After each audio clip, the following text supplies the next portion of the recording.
इतने दिन हो गए इस केस में, 28 दिन हो गए। 28 दिन से पूरे केस के अंदर फर्स्ट रिपोर्ट जो हम लोग मांग रहे थे, पीएम रिपोर्ट, वो भी इन लोगों ने नहीं दी। हम तो पहले दिन से एक ही डिमांड कर रहे हैं कि यदि पूरा केस का दूध पानी का पानी हो जाएगा, आप लोग सारे सीसीटीवी एविडेंस आप मुझे दिखा दीजिए। लेकिन इसमें वो लोग नहीं दिखा रहे। इसका मतलब वहां कुछ ना कुछ ऐसा गलत हुआ है जिससे वो लोग डर रहे हैं। उसको लेके जंतर मंतर जाना पड़े या चाहे हमें सबको गोंडल जाना पड़े। चारों लोगों ने ये कहा कि अभी सरकार से हम गांधीवादी तरीके से बात मनवाने की कोशिश कर रहे हैं।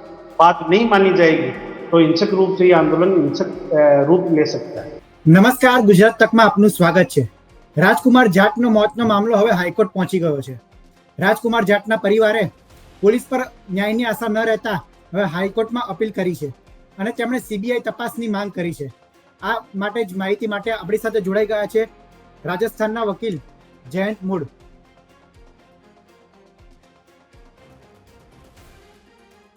जयंत जी, गुजरात तक में आपका स्वागत है। नमस्कार आपका भी। जयंत जी, राजकुमार जाट के मामले में न्याय के लिए आप अभी हाईकोर्ट गए हैं, क्या कहेंगे? कल हाईकोर्ट में इसके लिए पिटीशन दायर कर दी है और अब तो हमें पूरा न्यायपालिका पे भरोसा है। न्यायपालिका इसके अंदर सही निर्णय करेगी और जो भी इस केस के अंदर दोषी हैं उनको जेल में भेजेगी न्यायपालिका। जी जयंत जी, अभी तक पुलिस की तपास चल रही थी, तो वो तपास के बारे में आप क्या कहेंगे? क्या पुलिस तपास पर आपको भरोसा नहीं है तो अभी आप हाईकोर्ट चले गए हो? पुलिस तपास पे तो हमें भरोसा पहले दिन से नहीं था। पूरे के पूरे केस के अंदर पुलिस ने जो इसके अंदर जो पुलिस अधिकारी हैं उनके पहले भी बनासकाठा में आरोप लगे हैं और पुलिस अधिकारी ने सारे तथ्यों को तोड़ मरोड़ के जो पेश किया गया है। 13 तारीख को जो लोग उसका एक्सीडेंट करार देते हैं, 2-3 तारीख को जब एप्लीकेशन दी जाती है कि इस बच्चे का क्या नाम से गुमशुदा की रिपोर्ट के लिए गए, मारपीट की रिपोर्ट के लिए गए, पुलिस रिपोर्ट दर्ज नहीं करना। 5 तारीख को रिपोर्ट दर्ज होना, पूरे केस के अंदर पुलिस घर वालों को गुमराह करना। 9 तारीख को डेड बॉडी रिसीव करवाना और फिर 13 तारीख को बस एक्सीडेंट करार देना। अभी तक देश के अंदर पहला ऐसा प्रकरण है जिसमें 25 एमएलए, 4 सांसद, राजस्थान विधानसभा, गुजरात विधानसभा, लोकसभा, हर जगह ये मामला उठा। यहाँ तक कि एक्स के ऊपर भी इसको लेके लोगों ने मांग उठाई है, इतने ट्वीट्स किए हैं, देश में ट्रेंड रहा है। उसके बावजूद यदि नहीं कर रहे तो ये साफ साफ ये इंगित करता है कि लोगों ने पुलिस की तो पूरी मुट्ठी पकड़ दी इस केस। परिवार कह रही है कि उनकी पूरी ये तपास जो है वो पूर्व एमएलए जयराज सिंह जाडेजा जो है उनका परिवार का नार्को टेस्ट किया जाए, ऐसी भी मांग है। हम लोग पूरा परिवार और जितने भी उनके साथी हैं पूरे राजस्थान के सब लोग हम ये कह रहे हैं कि जयराज सिंह जडेजा और उनका परिवार यदि दोषी नहीं है तो इसका नार्को टेस्ट करवा लो, आप रतलाक का करवा लो यदि वो झूठ बोल रहा है तो। भाई आज इतने दिन हो गए इस केस में, 28 दिन हो गए। 28 दिन से पूरे केस के अंदर फर्स्ट रिपोर्ट जो हम लोग मांग रहे थे, पीएम रिपोर्ट, वो भी इन लोगों ने नहीं दी। इसके अंदर हम लोग बार बार एफआईआर दर्ज करने के लिए कह रहे हैं कि आप मामले की एफआईआर दर्ज करो, वो नहीं कर रहे। 0 एफआईआर जो मौलिक अधिकार है एक व्यक्ति का, इस पूरे प्रकरण के अंदर 0 एफआईआर दर्ज नहीं होना, तो ये साफ साफ ये है कि इस पूरे केस के अंदर और बार बार हम लोग डिमांड कर रहे हैं। अभी हमने पिटीशन में यही डाला कि आप लोग जो रामधाम आश्रम के पास की जो सीसीटीवी फुटेज है, वो लड़का इतनी दूर चल के गया तो उसके पूरे सीसीटीवी फुटेज हमें क्लियर। जयराज सिंह जडेजा के घर में जो बच्चा घुस रहा था उसका 14 सेकंड का आप लोग वीडियो दे रहे हो, उसके आगे का वीडियो पुलिस क्यों नहीं दिखा रही, ना वो लोग दिखा रहे। तो भाई हम लोग झूठे हैं या इनके परिवार वाले झूठे हैं तो आप लोग नार्को टेस्ट करा लो, पॉलीग्राफ टेस्ट करा लो या फिर सीसीटीवी दे दो। हम तो पहले दिन से एक ही डिमांड कर रहे हैं कि यदि पूरा केस का दूध पानी का पानी हो जाएगा, आप लोग सारे सीसीटीवी एविडेंस आप मुझे दिखा दीजिए। लेकिन इसमें वो लोग नहीं दिखा रहे। इसका मतलब वहां कुछ ना कुछ ऐसा गलत हुआ है जिससे वो लोग डर रहे हैं। जयंत जी, पुलिस ने ऐसा कहा है कि बच्चा जो आश्रम से बाहर निकलता है उसके बाद हिट एंड रन केस में उसकी डेथ हो जाती है, तो इस बात पर आपको भरोसा नहीं है, तो आप क्या डिमांड कर रहे हो कि क्या हो सकता है वो? हम लोग तो पहले दिन से एक ही डिमांड कर रहे हैं, इनके घर का सीसीटीवी फुटेज दे दीजिए। जो बच्चा पूरी सड़क पे जा रहा है तो आप लोग जो छोटे छोटे सीसीटीवी फुटेज दिखा रहे हो आप पूरा एक फुटेज दिखा दीजिए। आश्रम के आसपास का फुटेज हमें दिखा दीजिए, एक दिन नहीं बता रहे। और जो एक नया वीडियो हो रहा है जिसके अंदर बच्चे को घर से गाड़ी जो डीपर जला के बच्चे को घर से बाहर बुला रहे हैं, उनके पिता का आरोप है गन पॉइंट से उस बच्चे को लेके गए। वहां के सीसीटीवी फुटेज, जिस घर में रह रहा था उस घर का सीसीटीवी फुटेज अभी तक नहीं आ रहा। वो घर वाले कह रहे हैं कि हमारा डीवीआर खराब था। 60 किलोमीटर के जो मेन सीसीटीवी फुटेज है उनके लिए वहां की पुलिस कह रही है कि सारे कैमरे खराब थे। हाईवे के कैमरों के लिए कह रहे थे इतने हाई मेगापिक्सल कैमरे होते हैं, टोल के फुटेज में भी पूरा साफ नहीं आ रहा कि वो थोड़ा सा चलता हुआ दिखाई दे रहा है, आगे का फुटेज भी नहीं आ रहा। और जो पुल के पास में एक पंप था जहाँ पे सिर्फ एक कट पॉइंट है, वहां से जो ब्लैक कलर की गाड़ियां जो अंदर घुसी हैं, तो एक वहां का स्थानीय किसी कोई मुस्लिम कोई गैंगस्टर है उसकी जो गाड़ियां इसमें दिखाई दे रही है, जो लोगों का कहना है ये दावा, तो फिर वहां का सीसीटीवी फुटेज नहीं आना, आश्रम का फुटेज नहीं आना, जो पूर्व विधायक हैं उनके घर का सीसीटीवी फुटेज पूरा नहीं आना, तो पूरे पूरे प्रकरण में साफ साफ दिखाई दे रहा है कि तथ्यों के साथ जो छेड़खानी हुई। और यही बात हमने हाईकोर्ट के माध्यम से हमने माननीय उच्च न्यायालय में रखी है कि सारे के सारे तथ्यों के साथ जो छेड़छाड़ हुई है इस पूरे मामले के अंदर सारे तथ्य पेश करे पुलिस, और जो जो दोषी पुलिसकर्मी हैं उनके खिलाफ कार्रवाई होनी चाहिए, क्योंकि पूर्व में भी इनके ऊपर ऐसे आरोप लगे और पूरे मामले की सीबीआई जांच होनी। जैन जी, अभी राजकोट राजस्थान के कई जिले में इस मामले में प्रदर्शन हो रहा है। लोग मांग कर रहे हैं कि राजकुमार जाट को न्याय मिलना चाहिए। जयपुर में भी कल प्रदर्शन हुआ था।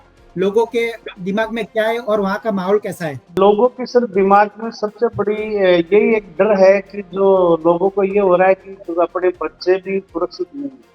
आज राजस्थान प्रदेश से बच्चे बाहर पढ़ाई के लिए जा रहे हैं, वहाँ पे एक बच्चे के साथ में इसे क्रूर तरीके से अमानवीय तरीके से उसकी मौत को दुर्घटना दिखाया दिया जाता है। उस केस के अंदर एफआईआर दर्ज नहीं होती है। उस केस के अंदर इतनी बड़ी डिमांड होने के बाद में सरकार के मतलब कान में धूप ही नहीं रहती, तो लोग बड़े ही मतलब की नाराजगी यहाँ पे लोगों की दिखाई दे रही है। और कल जो यहाँ जो धरना हुआ था वो जयपुर के पुलिस कमिश्नरेट के सामने, जो राजस्थान की जो राजधानी जयपुर की मेन धड़कन है, वहां पे ये प्रदर्शन हुआ। उस प्रदर्शन के अंदर ऐसे नहीं कि कोई भीड़ आई थी, उस प्रदर्शन के अंदर सारे राजस्थान विश्वविद्यालय के पूर्व छात्र नेता, प्रेजेंट के छात्र नेता, सारे जो यूथ लीडर्स आए थे, सारे के सारे समाजों के, चाहे गुर्जर समाज के हो, चाहे दलित समाज के हो, चाहे वो हमारे ओबीसी समाज के जितने भी सारे नेता वहाँ पे छात्र नेता इकट्ठे हुए।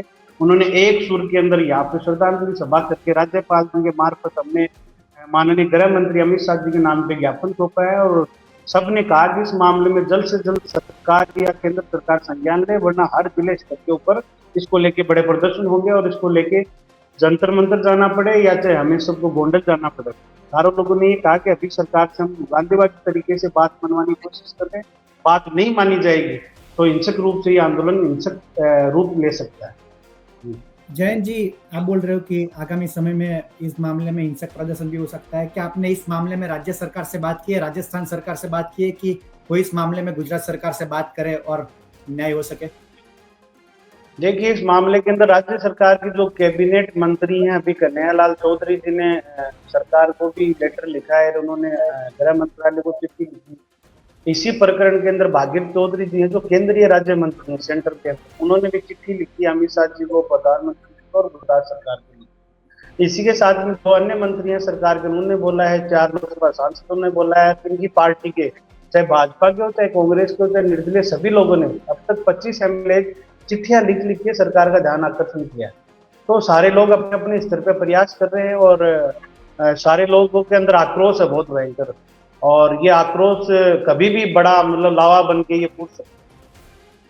जयंत जी, आप कह रहे हैं कि कई मंत्रियों ने, केंद्रीय मंत्रियों ने गृह मंत्रालय तक बात किया है, तो गृह मंत्रालय की तरफ से या केंद्र सरकार की तरफ से कोई जवाब आया अभी तक? देखिए सर, सरकार की तरफ से तो अभी तक जवाब नहीं आया, जवाब आएगा तब तो सीबीआई जांच हो ही जाएगी। सारे लोग अब पर तो कल अपना प्रोग्राम था, उससे पहले दिन ट्विटर के ऊपर जस्टिस फॉर राजकुमार को लेकर हैशटैग ट्रेंड किया था, पूरे इंडिया में 20वें नंबर पे रहा। उसके अंदर भी यहाँ के पूर्व एनएसयूआई के जो अध्यक्ष हैं, चाहे राजस्थान यूनिवर्सिटी के पूर्व छात्र संघ अध्यक्ष रहे, उन्होंने किया। दिल्ली विश्वविद्यालय के प्रेसिडेंट के रौनक खत्री जो अध्यक्ष है, उन्होंने बोला। यहाँ के सारे जिन एमएलए और जिन उमेदवार राम जी ने दोबारा रिट्वीट किया, पूर्व राज्यपाल सत्यपाल मलिक ने दोबारा सरकार को रिट्वीट किया है। इसके साथ में विकास चौधरी जी, हर आदमी ने जिन्होंने पहले पक्ष दिया वो दोबारा कल परसों उन्होंने हैशटैग के साथ में उन्होंने अपना विरोध और अपनी मांग उन्होंने रखी है। और अभी सारे सामाजिक संगठनों से बातचीत चल रही है। अभी ज्ञापन और दिए जाएंगे, हरियाणा, पंजाब, कश्मीर और जो जाटों की जो सबसे ज्यादा संख्या है यूपी के अंदर, मध्य प्रदेश में, सारों से बातचीत चल रही है और जल्दी बड़ा इसका निर्णय होगा। अब हो सकता है ये निर्णय भीलवाड़ा में कोई बड़ा प्रदर्शन भी हो सकता है, या ये निर्णय जैसे कि हनुमान बेनीवाल जी ने कहा कि हम लोग गांधीनगर जाएंगे या राजकोट में घेराव करेंगे तो वहां का हो सकता है, या फिर ये संकट में हो सकता है। इसके लिए सारे नेता इसमें डिसाइड करेंगे। सरकार इसमें सीरियस है, लेकिन ये बात सुनी नहीं जा रही है। इस मामले में अब हाईकोर्ट में पिटीशन दायर हो चुकी है, तो अभी न्याय की आपको कोर्ट से कितनी अपेक्षा है और कोर्ट में अभी आगामी कब क्या कार्रवाई होगी वो जरा बताइए। देखिए, हाई कोर्ट में तो इसके खिलाफ पहले भी जितनी पिटीशन लगी है उनमें हाई कोर्ट ने तलब किया हमेशा पुलिस को, चाहे वो पुराने केसेस में हो, सारों में हाई कोर्ट में हमने साफ साफ ये कहा कि सर ये तो सीसीटीवी फुटेज है, सबसे पहले तो ये सारों को जुडिशियल कस्टडी में लिए जाए और जो भी एविडेंस के साथ में छेड़खानी है उन पुलिस वालों को सारों को तलब किया जाए हाई कोर्ट के अंदर।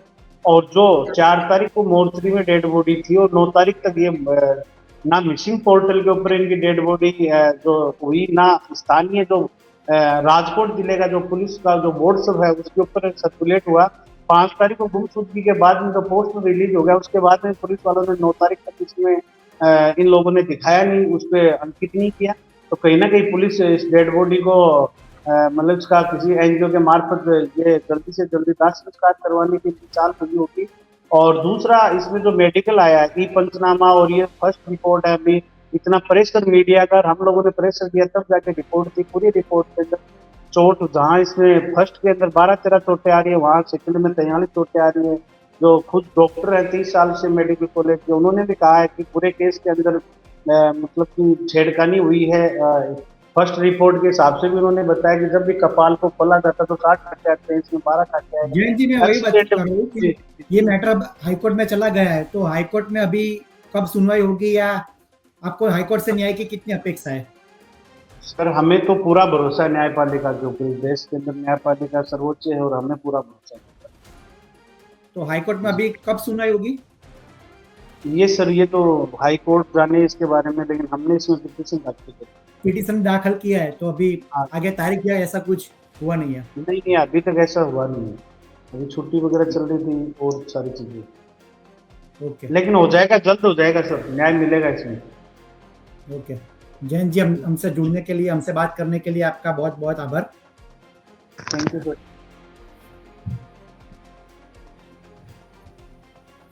તો રાજકુમાર જાટનો મામલો હવે હાઈકોર્ટમાં પહોંચી ગયો છે. રાજકુમાર જાટના પરિવારે ન્યાયની આશા સાથે હાઈકોર્ટના દ્વાર ખખડાયા છે અને સીબીઆઈ તપાસની માંગ કરી છે. ત્યારે આગામી સમયમાં જોવાનું રહ્યું કે તેમને ન્યાય મેળવવામાં કેટલી સફળતા મળે છે, હાઈકોર્ટ શું સુનાવણી કરે છે તે જોવાનું રહ્યું. ગુજરાતના આવા તમામ મહત્વના સમાચાર માટે જોડાયેલા રહો ગુજરાત તક સાથે. નમસ્કાર.